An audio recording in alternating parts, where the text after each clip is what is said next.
안녕하세요, 전민준입니다. 제가 오늘 여러분들께 비교 시승할 차는 바로 쌍용자동차의 코란도 인포콘 적용이 된 리스펙 코란도고요. 지금 오른쪽에 보시는 이 셀토스는 요번에 소카에서 신규로 등록한 렌터 차량입니다. 사실 리스펙 코란도와 셀토스는 체급 차이가 있습니다.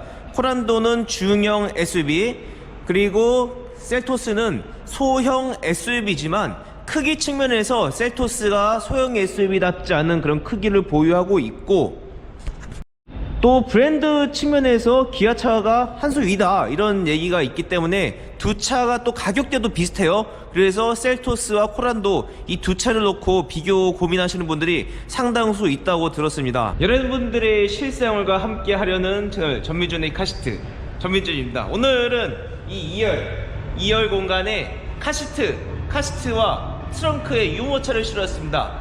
각각 크기와 공간 차이가 어느 정도 나는지 한번 보여드리도록 하겠습니다.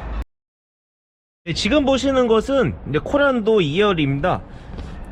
불행하게도 아이소픽스는 캡 형태가 아니라 지금 안에 쇠고리 형태로 되어 있어가지고 요 쇠고리에 카시트를 집어넣어야 하고, 아마 제 경험상 이 쇠고리를 찾는데 적응하시지 못한 분들은 약간의 좀 시간이 소요될 수도 있을 거라고 생각을 하는데요. 제가 지금 한번 카시트를 실어 보겠습니다.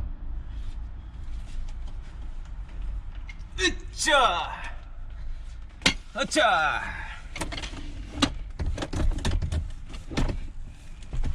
보시는 것처럼 캡슐 형태로 되어 있지 않으면 약간 아이소픽스를 찾는 게 좀 시간이 이제 걸릴 수가 있고, 익숙해지면 편한데 익숙해지지 않으신 분들은 이 쇠고리를 찾아가지고 이 카시트 실는데 좀 시간이 이제 걸릴 수도 있을 것 같습니다.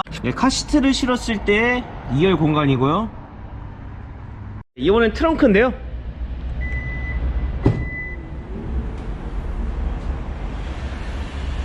트렁크에 유모차를 지금 실었습니다. 트렁크 덮개를 뺐을 이제 유모차를 이제 다시 실은 모습이고, 이제 중형 SUV에서 이제 느낄 수 있는 것처럼 공간적인 여유는 뭐 충분히 있는 것 같습니다. 트렁크 커버와 아래 그 플레이트를 빼면 공간이 더욱 더 크게 이제 확보가 되고요.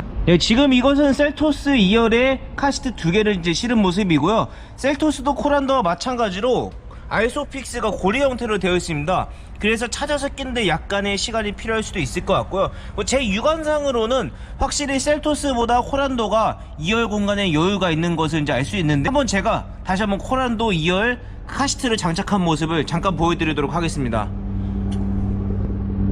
2열 레그룸도 그렇지만 2열 폭, 그러니까 요 가운데 공간에 있어서도 분명히 좀 차이가 있는 것 같은데요. 이 셀토스 2열 가운데는 카시트를 2개씩 끼우고 가운데 안기가 약간 좀 버거워 보이는데요.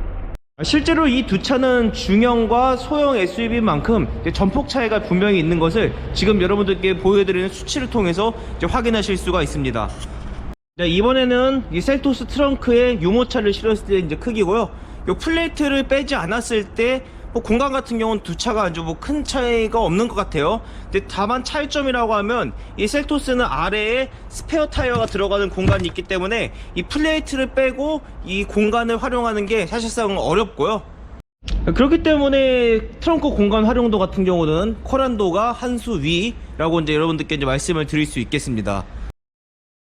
지금 여러분들께서 보시는 셀토스는 이제 소카에서 운영하는 최저 트림의 이제 차량이고, 보시는 것처럼 이제 내비게이션 내장형 매립형이 이제 빠져있고, 오디오 시스템이 들어간 점과 여기 안에 있는 인테리어 그리고 소재들이 확실히 최고급 트림이랑은 상당히 좀 차이가 납니다. 제가 셀토스를 정말 여러 번 타봤는데 이 최저 트림과 최고 트림의 차이는 좀 확실히 있는 것 같고요. 제가 오늘 여러분들께 보여드릴 것은 이 두 차 정말 승차 감고 이 두 부분 중점적으로 이제 말씀을 이제 드리도록 하겠습니다. 지금 이 차는 이륜 고동 모델의 1.6 가솔린 이제 터보입니다. 지금 주행거리는 1764이니까 최저 트림이긴 하지만 거의 새 차에 가깝다고 이제 보시면 될 것 같고요. 선비는 제가 제로로 세팅을 이제 해둔 상태고, 에어컨 세기 같은 경우는 날씨가 더운 관계로 약 3단계로 하고, 그리고 온도는 지금 이렇게 요 정도로 이제 맞춰 놓을게요.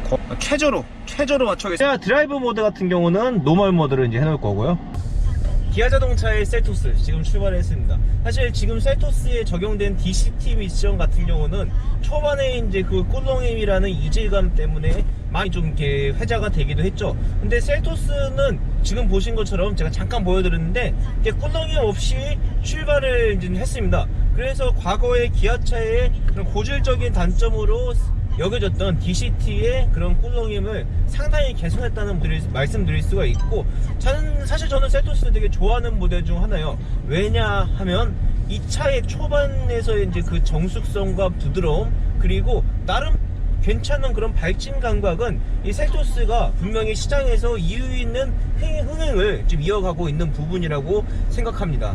제가 이 셀토스를 픽업하기로 올 때까지 코란도를 이제 타봤는데, 사실 코란도가 조금 더 꿀렁해요. 코란도의 미션이 어떤 미션이 들어갔는지 제가 보여드릴 건데, 그 미션 특성 때문인지 어쨌든 제가 출발할 때 발진할 때 이제 꿀렁이는 게 코란도가 좀 더 이제 심했던 것 같습니다. 하지만 뭐 주행에서의 차이는 두 차가 솔직히 그 나무는 그 밥인 것 같아요. 어떤 게 좋다 어떤 게 나쁘다 라고 말씀드리긴 어렵고, 굉장히 그 주행 질감과 감각 같은 경우는 큰 차이가 이제 없는 것 같습니다. 우우 시원하나. 경쾌한 가속. 이 셀토스가 또 경쾌한 가속하면 또 매력 있는 차 아닙니까? 제가 지금 2000rpm을 놓고 90km 정도 달리고 있는데, 뭐 아주 이제 발진 감각이나 이제 승차감 흔들림 없이 이제 주행하는 모습이 상당히 뭐 괜찮습니다.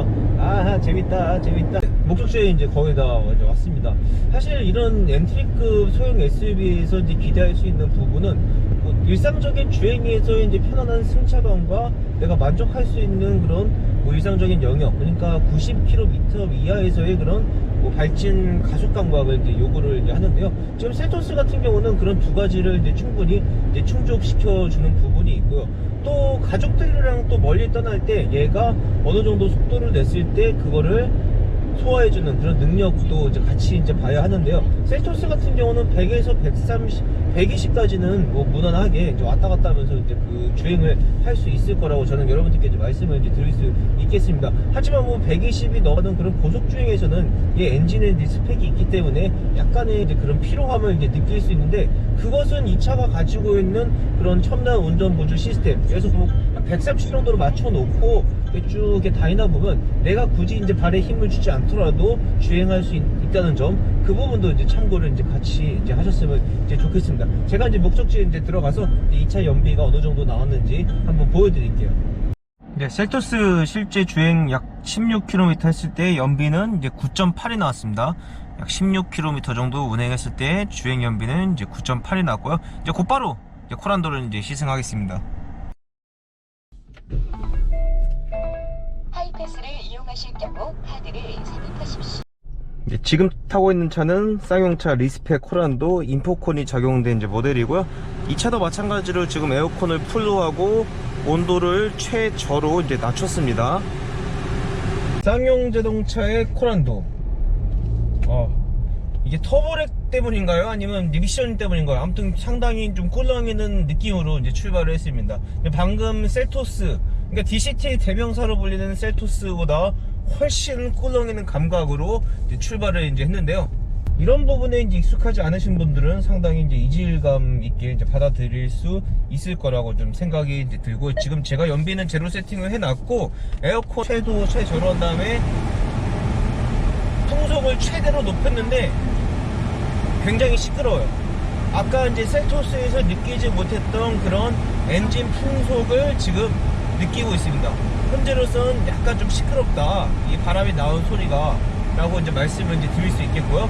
이제 코란도가 더 이상 그런 투박한 이미지가 아니라 쌍용 자동차의 새로운 뭐 방향성을 제시하는 하나의 이제 그 차세대 인포테인먼트라는 방향성을 제시하는 모델로 자리 잡아가고 있구나 라는 것을 이제 말씀을 드릴 수 있겠습니다. 그리고 주행 감각 같은 경우는 셀토스보다는 그런 공차 중량이 이제 무겁기 때문인지 지금 제가 에어컨을 풀로 틀어놨을 때는 대화가 거의 불가능한 것 같아서 잠시 후 가속 및 신호 풍속을 약간 좀 이제 내릴게요. 아까는 셀토스보다 이제 무거운 공차 중량 때문인지 경쾌한 그런 주행 감각보다는 다소 한 발짝 셀토스보다 굼뜬 듯한 그런 느낌으로 주행을 하고 있고요. 출발은 꿀렁이면서 경쾌하게, 나가는 발진은 약간 묵직하게, 그런 느낌의 그런 주행 감각을 보여주고 있다고 이제 보시면 될 것 같습니다. 네, 제가 이제 목적지에 이제 거의 다 왔습니다. 지금 연비는 10.3이 나왔습니다. 이제 셀토스보다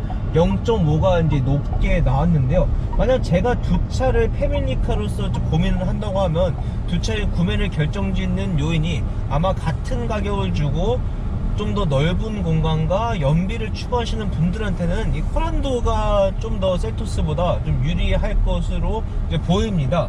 다만 코란도 같은 경우는 상대적으로 이제 그 적은 서비스 네트워크랑 아무래도 최근에 이제 쌍용 자동차가 이제 경영난 이슈를 겹치면서 언젠가 뭐 철수할지도 모른다 이런 이제 불안감이 있기 때문에 이런 브랜드 가치 측면에서는 아직까지 이제 기아 자동차의 셀토스가 좀 더 고객들한테 신뢰를 주는 부분이 아닐까 이제 싶습니다. 즉 상품성만 놓고 보면 이 코란도가 약간 좀 한 수 위라고 좀 말씀을 드릴 수 있겠고, 그런 상품성을 제외한 그런 전체적인 그런 뭐 부가적인 요소까지 고려했을 때는 셀토스가 좀 더 경쟁력이 있다라는 게 뭐 제 생각이라고 여러분들께 말씀드리는 걸 끝으로 이 두 차의 이제 비교 시승, 두 아이의 아빠 입장에서 비교 시승을 이제 진행을 마무리하겠습니다. 네, 지금까지 시청해주셔서 감사합니다. 네, 전문진이었습니다.